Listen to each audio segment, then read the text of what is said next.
Today, we'll be talking about many different things, and specifically, I will be talking a little about the LGS protocol and how it was designed throughout the years, and how I started developing a method to be able to treat patients who have autoimmune conditions. And one of the things that I always, end up going back to and looking and studying in great detail is looking at the microbiome. In my journey, while trying to help out a lot of different patients who did have autoimmune conditions, I learned that, the main player here in this whole autoimmunity is actually the microbiome. And there is a epigenetic component to it as well. A lot of patients have what we call genetic polymorphisms that can impact how our biochemistry and our metabolism takes place. But once again, your immune system and your epigenetics, has a great deal of an intricate relationship on how your microbiome diversity looks like. I started learning that there are some components that are extremely important when it comes to the mucin layer, which is a barrier that helps separate the microbiome from interacting with your immune system. And this layer of mucin is relatively delicate, and there's a very delicate balance that takes place here.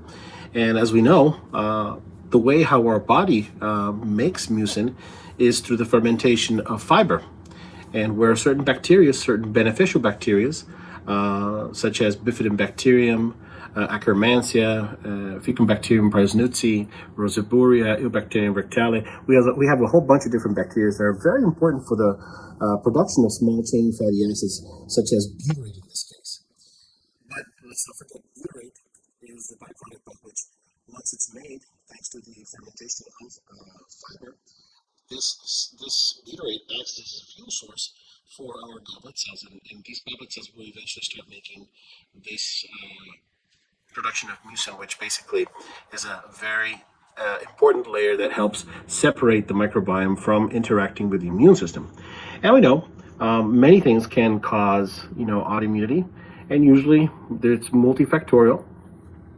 It has a lot to do with diet, mainly the way how the westernized diet has, basically implemented a style of diet where we consume a lot of high processed foods and carbohydrates, a lot of sugars, high sugar content, soda pops, and pizza and hamburgers and a lot of carbohydrates. So all of these foods are very, very inflammatory on the long run. And there are many different types of foods that can actually be very pro-inflammatory, which are very rich in lectins. And here, one of them that I always talk about is gluten. We know that gluten is a lectin that is made up of two different types of prolamins. And here we can mention gliadin and glutenin. And we know that gliadin has a key main role in the production of zonulin once it's absorbed by the enterocytes. Now, I always say it's very important to remember that your immune system is always trying to make sure to keep checks and balances, and also make sure that you don't get overwhelmed with all of these different type of foreign proteins that are coming in through your diet, and making sure that those tight junctions, which basically are proteins that are maintaining the integrity of your enterocytes, are not being too overwhelmed with the presence of certain lectins, such as gliadin, which increases the porosity and the permeability of the intestines. But as I was saying, one of the main important aspects that usually we have to remember is that it's the type of diet that you have, and it's type of sometimes the exposure to certain gastrointestinal infections, or too much consumptions of certain antibiotics that can actually affect the diversity of your microbiome and kill off certain good bacteria and allow bad bacteria to predominate, being more predominant in the microbiota, causing down the road a series of complications where you end up developing what we know as dysbiosis, which is basically an overgrowth of bad bacteria over good bacteria. Now, like I said, there are a series of bacteria that are very important in the making of this butyrate, which is going to eventually make this mucin layer that's going to be able to help out in creating this barrier that separates your microbiome from interacting with your immune system. It comes interesting when we get to talk about a specific bacteria known as Akkermansia. And I had the opportunity of looking into this in great detail and studying Akkermansia since the beginning. In the last 5 years, there's a lot of research has come out about for Akkermansia. And in the beginning, we used to think that when we would have an overgrowth of Akkermansia, that would be implied with certain specific diseases, such as multiple sclerosis. Where, as we know today, actually, when you have an excess of Akkermansia, that's basically telling us that you are just simply having it's a compensatory state, and where initially, as when there is a little bit of dysbiosis or there's gut inflammation, one of the mechanisms by which the goblet cells try to reduce the excess amount of interaction between bacteria with the immune system is by producing more mucus. So these goblet cells, as a compensatory effect, produce more mucus. And when there is more mucus under the presence of Akkermansia, well, that's excess food for this type of bacteria, and this would lead eventually to an overgrowth. Now, with time going, as time passes by, eventually this mechanism of defense starts to erode, and the ability of your goblet cells to be able to make that adequate amount of mucus layer, that mucin layer, eventually starts to degrade.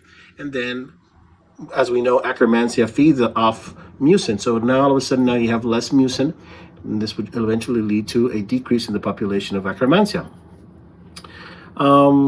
And this is why in some patients you might see an overgrowth of Akkermansia, and in some patients you might see the absence of Akkermansia. It's just basically like a picture in time where you have a state of compensatory effect, and then in the absence of Akkermansia, this means just it has gone a little bit further forward in time and left the mucin layer depleted and more prone to having more interaction with your immune system, leading to a condition known as molecular mimicry, which can eventually cause down the road the surgence of an autoimmune condition. Okay? Now, vitamin D is a big thing. It's very important because it's an immune modulator, and actually it's not a vitamin, as I always say, it's a hormone that literally has a important function in not only modulating the immune system, but also it also acts upon the tight junctions by inhibiting the production of zonulin. And let us not forget that vitamin D, once it's acting upon your innate immune system, and here we can mention macrophages, dendritic cells, the first line of defense. When we have adequate levels of vitamin D, we make what we call catalycidins and beta defensins, which basically are antimicrobial molecules that help regulate your microbiome. Okay, allowing for that microbiota not to cause too much inflammation down the road, right? So vitamin D, in one way, acts as an antibiotic, I guess you could say, by allowing to modulate the microbiome in a way where you don't have any bad overgrowth. So this is why when we use vitamin D, especially in high doses in specific patients, not only are we closing down the door for hyperpermeability by inhibiting the production of zonulin, which allows to have less intestinal hyperpermeability, but at the same time, we also make beta defensins and catalycidins that regulate the microbial population. So this is one of the benefits of having, adequate levels of vitamin D. And when I say adequate levels, I'm talking about anything above 50 nanograms of vitamin D, of 25 hydroxyvitamin D. I always mention in some of my videos once in a while that it's always important when you look at vitamin D, make sure that you're always looking at two types of metabolites, 25 hydroxyvitamin D and 125 dehydroxyvitamin D, which is also known as calcitriol, which is the actual hormone. Usually I see doctors only just measuring one metabolite, which is the most abundant form of it, which is 25 hydroxyvitamin D3, which is also known as calcifidiol. This is obviously the most abundant form. It has a half-life of approximately 2 to 3 weeks. But let's not forget, we should also be looking at the active metabolite, which is the one that has the main positive effects on different cells.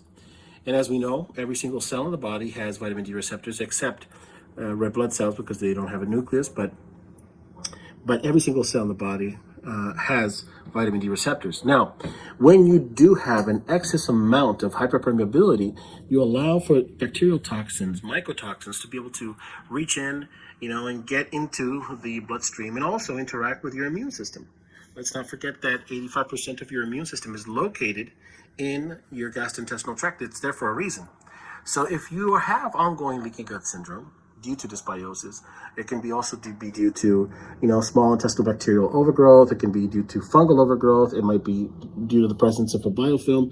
The thing is that you have ongoing dysbiosis, and it's causing increased hyperpermeability. And this increased hyperpermeability ends up, causing the entry of lipopolysaccharides, and also known as endotoxins, mycotoxins, that can act upon your immune cells. And we know that there is a mechanism of a pathway by which these lipopolysaccharides have the capability of inhibiting the production of vitamin D receptors. Now, interestingly, one of my findings that I've seen in many of my patients who have been on a anti-inflammatory diet, and at the same time a high-dose vitamin D therapy protocol, also known as the Coimbra protocol for some people. I've had patients who were on the Coimbra protocol and reached out to me, and we put them on an anti-inflammatory diet, and we were able to see a significant increase in the improvement of their autoimmune condition. But vitamin D has its limits. I mean, it can only get to a certain point, and if that degree of dysbiosis is a little bit too much, for vitamin D, it won't be able to get there. You actually have to intervene, and one of the ways by which we do this is by introducing herbal antimicrobials. So when we introduce a herbal antimicrobial, and we have plenty of them, there are more than 200 types of herbals that I am used to using, and one of the most three major common herbals that I use is oregano oil, because I've tested a lot with oregano oil on patients, and I've done some studies and research on oregano oil showing its efficacy against not only bacteria but also fungal infections such as candida. It's very, very efficient. And berberine is another one. Berberine has many other benefits besides being a herbal antimicrobial. It also helps out regulate your sugar levels. And finally, allicin, which is also known as garlic oil. So these three main herbs is part of what we know as the three major natural herbs that can act as antimicrobials that help modulate the microbiome and take it into more of a state of eubiosis. Now, the way by which I do this is by, looking at the microbiome, doing some testing on the patient, getting a microbiome test done, and look what bad bacteria are there, obviously, that we can treat, and at the same time look what's missing. But usually these patients also have certain bacteria that are actually missing, and you need to put them on a high fiber diet to be able to repopulate those good bacteria. And sometimes you might even need to give the patient probiotics. Some of them might have a lack of bifidobacterium. Some of them might have a lacking of Akkermansia, and these are probiotics that you can find, readily, easily nowadays. And sometimes they might have a lack of lactobacillus. So having a lack of certain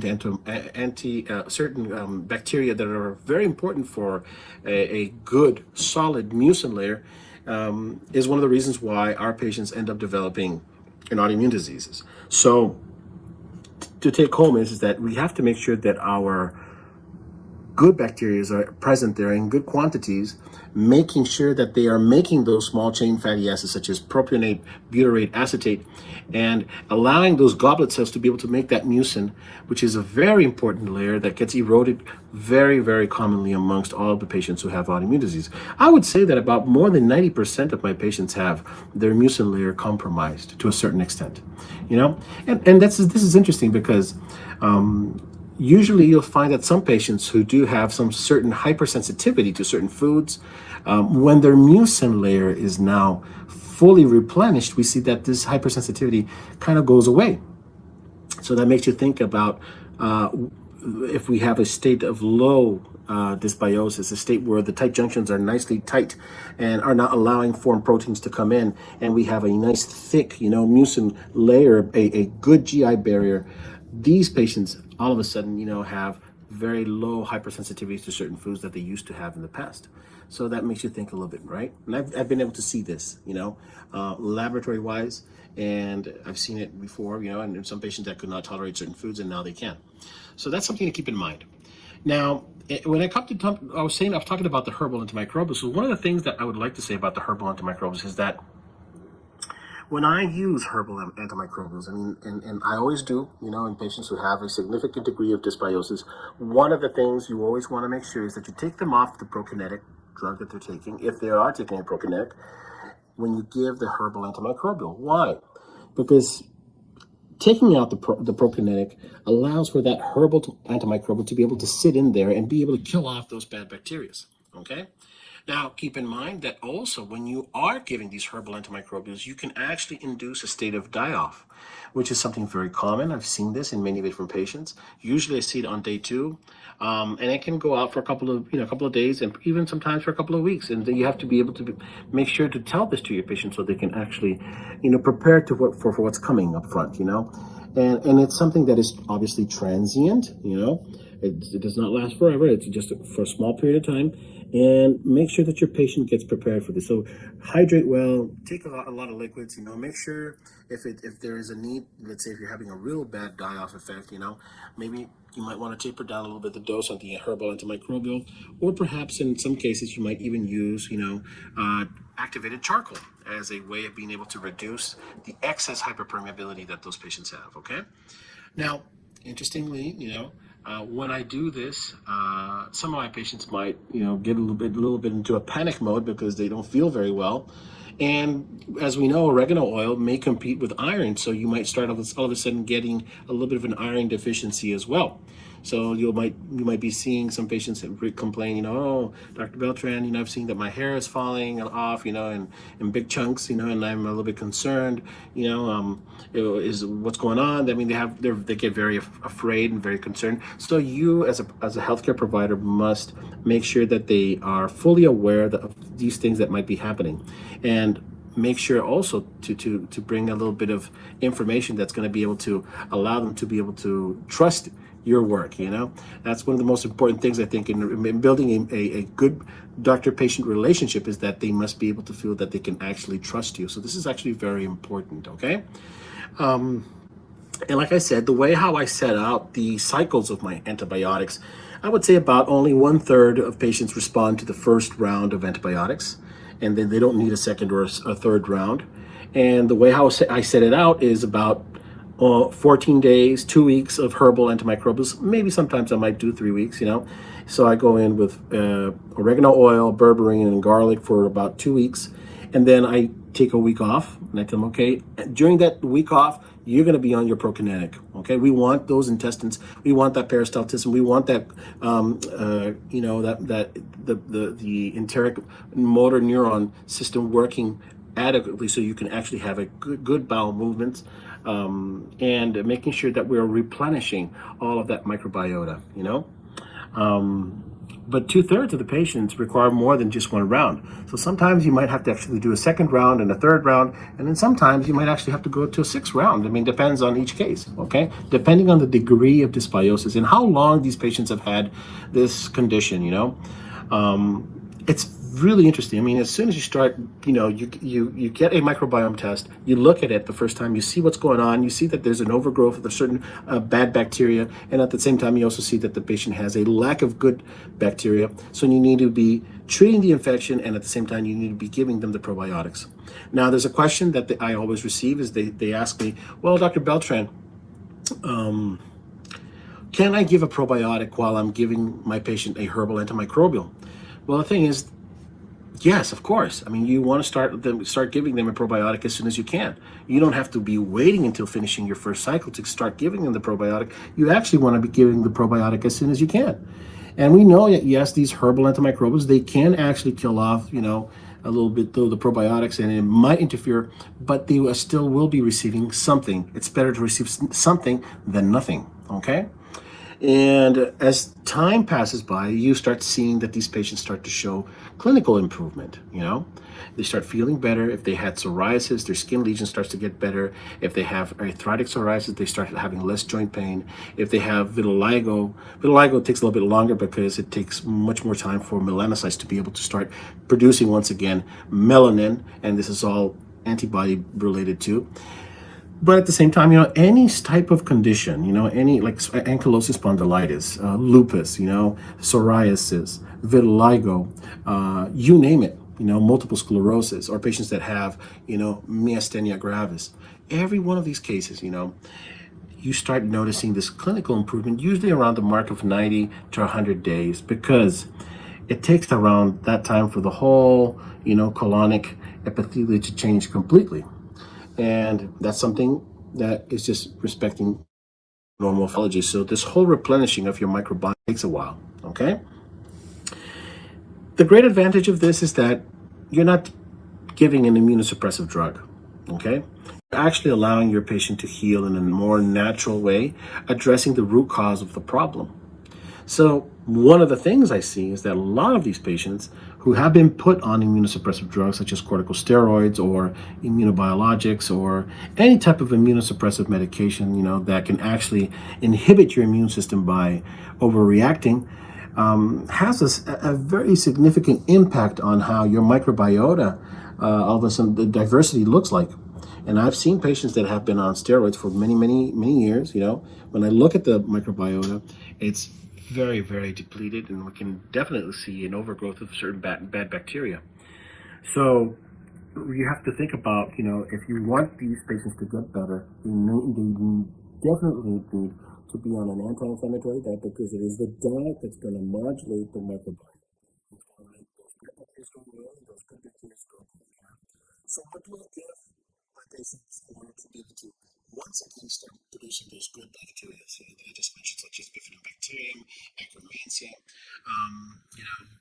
Bifidobacterium brassinucci, Bacterium rectale, Rosaburia. These are all the good guys. I mean, these are the guys that make small chain fatty acids such as butyrate, which is a food source for your goblet cells, right? So what I give is inulin, is fiber, and it's a good source of fiber. Any fiber that does not have gluten, okay? And that's one of the big mistakes I see sometimes, is that a lot of patients, they say, oh, I'm going to go gluten-free, and they forget to reintroduce, a good source of fiber, because that's what bacteria do.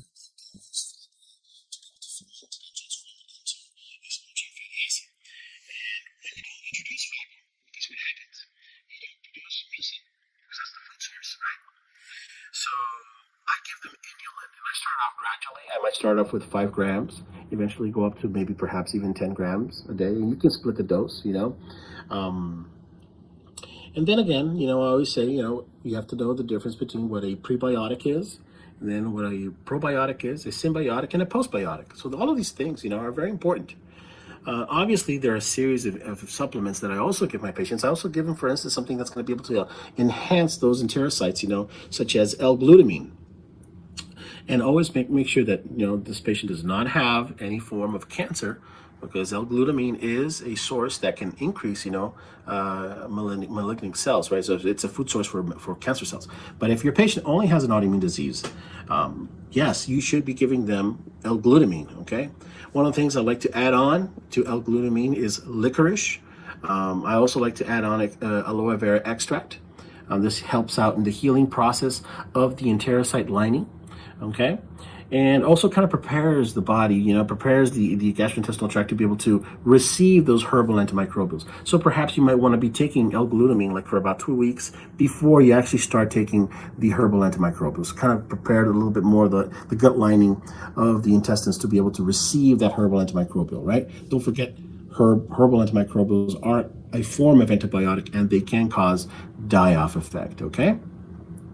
So yeah, and then obviously vitamin D, which is very, very important. The way how I look at vitamin D is that I'm always measuring my vitamin D levels first, and I like to compare vitamin D with calcitrol, like as I was saying a little bit earlier. Whenever I see a patient that has high calcitrol levels and low levels of 25-hydroxyvitamin D, that's a sign that that patient has active ongoing disease process, and we should be considering elevating that vitamin D as fast as possible. In some cases, I might even do a high loading dose to these patients of around 300 to 600,000 international units. And then after that, immediately start them on a physiologic dose and see if I can keep working off of there, and start building up eventually. Don't forget that this is a corrective dose. It's not a toxic dose. Always, you want to make sure that you're always comparing your vitamin D levels with your antagonist, which is in this case is the parathyroid hormone, and always looking at your calcium levels, serum calcium, ionized calcium, just to make sure that you're not causing or inducing any level of hypercalcemia, okay? So omega-3 is also another big guy. It's a very important supplement that I use to help reduce the inflammation. It helps support the immune system. And let's not forget that we always have to compensate also the methylation cycle, right? So this is why we give active B complex vitamins, right? And two very important vitamins that I'd like to mention here is vitamin B9, which is known as methylfolate, and vitamin B12, also known as methylcobalamin. All right, these are very two important vitamins that are going to help the methylation cycle. Now, many patients that I see, sometimes are patients who had a surgery known as I say cholecystectomy. They had gallstones and they had their gallbladder taken out. Or some patients basically just do not produce enough amounts of bile acids or bile salts that are very important for the emulsifications of fats that come from our diet, that are found in our diet. And so you have to give a digestive support. This is why I always give ox bile, digestive enzymes, such as lipase, amylase, all protease. I mean, all of these digestive enzymes are going to be able to help to digest the food that you're consuming. And also at the same time, I always give betaine, hydrochloric betaine, which is a methyl donor as well. So it's also going to contribute not only to reducing the acidity of the stomach, to be able to help in the digestion of food, but also to donate methyl groups to the methylation cycle. So betaine is a methyl donor that helps in the process of making methyl groups through the methylation cycle. That's something very important, okay? Let's not forget that the methylation cycle helps in our epigenetic expression. Sometimes it might turn on a gene or it might actually turn it off, depending on what the body needs. So these are things that you have to have in mind, okay? So going back to what the LGS protocol does is it looks at three different major components. One is that you have to look at the microbiome, make sure that microbiome is in check, treat the dysbiosis, treat the lack of beneficial bacteria. You have to give prebiotics, probiotics, postbiotics. In some cases, you can actually give butyrate, and in some cases, you can even use symbiotics as well, which is a combination of pre and probiotics. And finally, so you treat the microbiome, treat the immune system by giving vitamin D3, right, in adequate levels according to the PTH levels, and always making sure that you're keeping calcium in check, not to cause hypercalcemia or any type of toxicity. And finally, making sure that you're compensating any genetic polymorphism that patient might actually have, okay, in regards to the methylation cycle. So these are the three major components that I always say. Now, taking that out of the scenario, let's go ahead and talk about something that's very important, is stress management. 90% of my patients who reached my consultation have issues with stress, or they have suffered some sort of stress in their lives that was perhaps the trigger or the trigger that opened Pandora's box, causing autoimmunity to show up by itself. And some people might have been in a divorce, some people might have lost a lot of money, some people might have lost their job, some people are just having a burnout syndrome, or they're in a toxic relationship. Whatever it is, anything that induces, or you might be dealing with a disease that's very grave in the family, someone that has cancer, I don't know.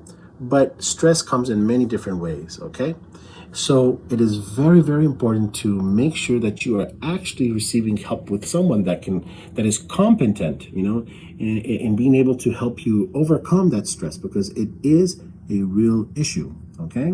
And this most definitely can affect the way how our cortisol levels eventually end up affecting our microbiome, you see? So here's something interesting, because if you have a lot of stress, a lot of cortisol being made, this excess cortisol affects the diversity of your microbiome and induces inclusively to the production of leaky gut syndrome, which can eventually cause what we know as leaky brain syndrome, okay? So now having leaky gut eventually can end up causing leaky brain, which can cause now neurodegenerative diseases. All right. So if you have a neurodegenerative disease, or if you have some psychological component, something that's affecting the way how you think, the way how you behave, your behavioral pattern, that's coming from the gut. Okay. So that's something that you have to have in mind. All right. It's all related, right? Okay. Patients, for instance, who have epilepsy, We know that there's a diet, the ketogenic diet, the famous Atkins diet from Johns Hopkins, that puts the patient on a specific diet that's high in fats and meat, right? And all of a sudden we start seeing improvement in their seizures. And one of the reasons why this is actually happening is because you're actually modifying the microbiome diversity by putting them on a high-fat diet, you see? So it's actually reducing the intestinal hyperpermeability, which at the end of the day ends up causing reduction in the leaky brain syndrome. So if you reduce leaky gut syndrome, you reduce leaky brain syndrome, you reduce the amount of neuroinflammation, and also you're inducing a state of ketosis, which also benefits the patient, right, who has epilepsy. That's just one form of seeing it, okay? And there's so many other forms as well. So once again, the three major pillars of the LGS protocols are: one, the microbiome. You need to change the microbiome from the state of dysbiosis to state of ill-biosis by an anti-inflammatory diet. And this can be very varied. It might be a low lectin diet, gluten-free, dairy-free, sugar-free, right? It might be a low histamine diet if you have histamine intolerance, right? If you have SIBO, it might be a low food maps diet. If you have, fungal overgrowth, it might be a low in certain foods that can reduce, a candida diet. Or if you have certain inflammation that needs to be addressed, you can also go on a Paleolithic diet or carnivore diet, right? And then there's finally one other type of diet that I'd like to address very quickly, which is known as the elemental diet. And not very many people are very familiar with this diet, which is basically a cocktail of amino acids that we give in lipids and sugars that are in their very essential natural state, where your body just basically absorbs it, okay? And it feeds you directly to your cells. And our gut bacteria are not designed to be able to process and metabolize these amino acids in their pure state. So this is why you end up bypassing that state of dysbiosis, you see? Basically nurturing your body and allowing for these bad bacteria to die off eventually, right? And you can actually develop a die-off down the road if you are on an elemental diet, okay? So I think I've hit the main big points in regards to how I usually treat my patients who have autoimmunity. One of the things that perhaps I might also mention is that you always have to see if the patient's also having any form of toxins that might be also present there, such as, heavy metals, halogens, heavy metals, we can talk about mercury, lead, aluminum, right, arsenic, and halogens such as, fluoride. It's found in your toothpaste. We use it every single day. So if you have a fluoride toothpaste, you should think about, changing the type of toothpaste that you're using. You're getting exposed to fluoride, and fluoride causes issues with your thyroid as well, right? We also consumptions of bread. They put a lot of bromate, and that is a form of halogen that displaces iodine. And believe it or not, a lot of people, a great portion of the population in the world has a iodine deficiency. This is one of the reasons why I use Lugol solution to be able to help out in replenishing the iodine levels that patients have. And curiously, patients who have, for instance, cysts or nodules in their thyroid is a sign of iodine deficiency. Women that have cysts and nodules in their breast is a sign of iodine deficiency. Women that have polycystic ovarian syndrome is also a possible sign of iodine deficiency. Men who have problems with their prostate might be a sign of iodine deficiency. So this is why I use iodine to treat my patients, okay? I'm not forgetting that iodine also has a metabolite. You end up making a metabolite known as iodine delta lactone, which helps fight off cancer. So it has its benefits against cancer as well. And iodine consumption, the recommended daily allowance is just so low, is so extremely low that 250 micrograms a day is nothing. I mean, if you go to some Asian countries such as Japan, for instance, the minimum is 5 grams a day. So that 5 milligrams a day. So that just tells you what an enormous difference you have in the amount of consumption in Western countries versus Asian countries. Okay? All right, so I guess this wraps it up, you guys. I hope you'd like this video, and I'll see you until next time.